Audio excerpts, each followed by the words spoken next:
God and do the word of God.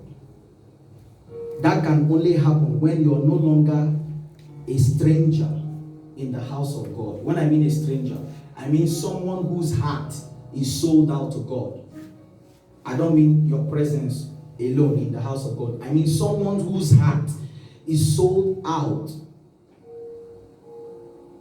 to God. Ladies and gentlemen, as we go into the next section, let your life give God pleasure.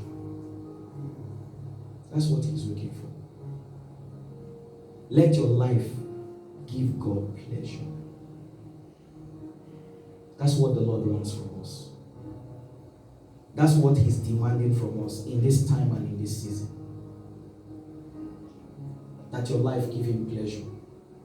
I want to ask you one question. Are you not tired of struggling? Huh? Are you not tired of struggling?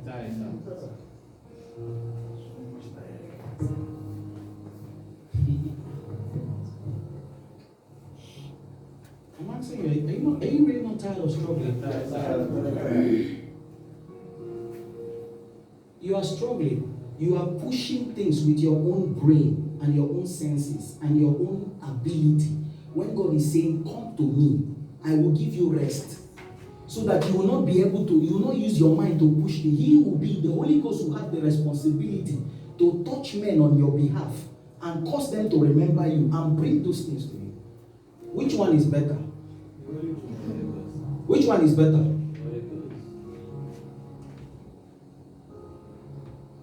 Let your life give God pleasure.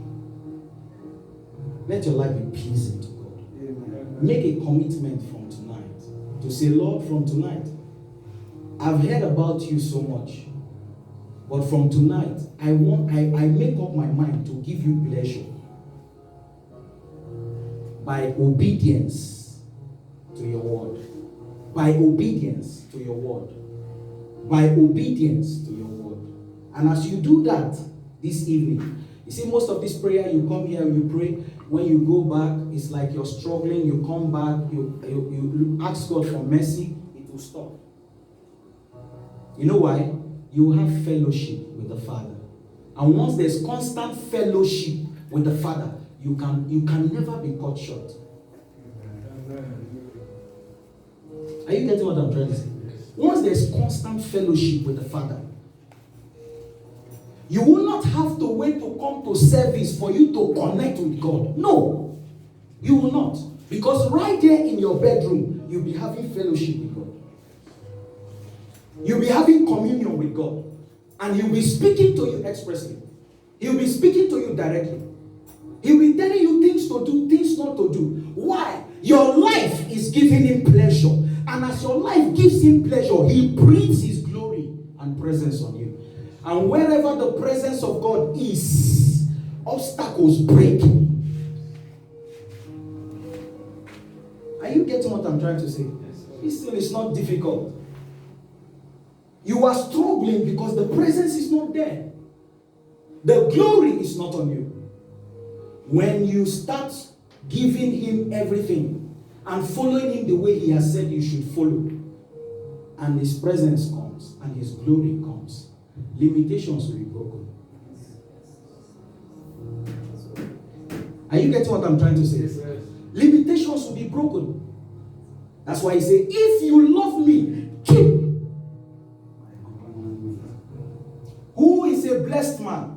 A blessed man or a blessed woman is a doer of the word, because it's in carrying out the obedience you see the hand of God. Why was Abraham called a righteous man? Simple. God told him, Genesis chapter 12, leave your father's house. The moment Abraham stepped out, God said, okay, because you have acted in faith, I credit you with righteousness. Are you not tired? I don't know about you. For me, tired of having personal struggle, tired of walking. How old are you? In the next 10, 20 years, some of you, I don't know how old you be. You'll be advanced. You can never be in this level. Are you not just tired of figuring things your own way rather than submitting to God Who knows you? Who knows the day you will pass? Who knows the day you were born? Who knows who will bring, what will cause you to become a wealthy person? Are you not tired? Are you not tired? Joseph did not need his brothers. Joseph did not need his father's coat of many colors. He knew he carried God on his inside. With God, he went into slavery. God brought him out. He went into the prison. God made him the head.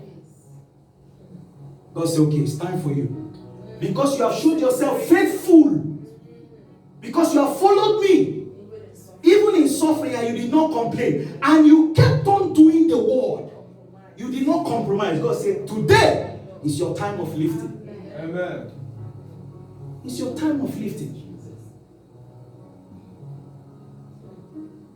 And God set up a situation that nobody in the country called Egypt, in the whole nation of Egypt, nobody could solve that problem.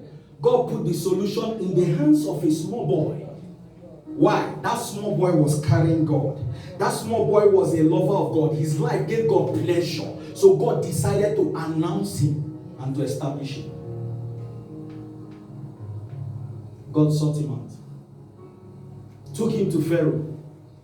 He gave the solution to solve the national crisis, national problem. The king told him, the president told him, there's no other person who can do this thing except you.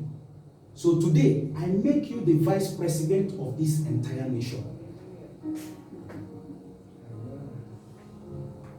Power. It is only God who has the ability to set up a man and to dethrone a man.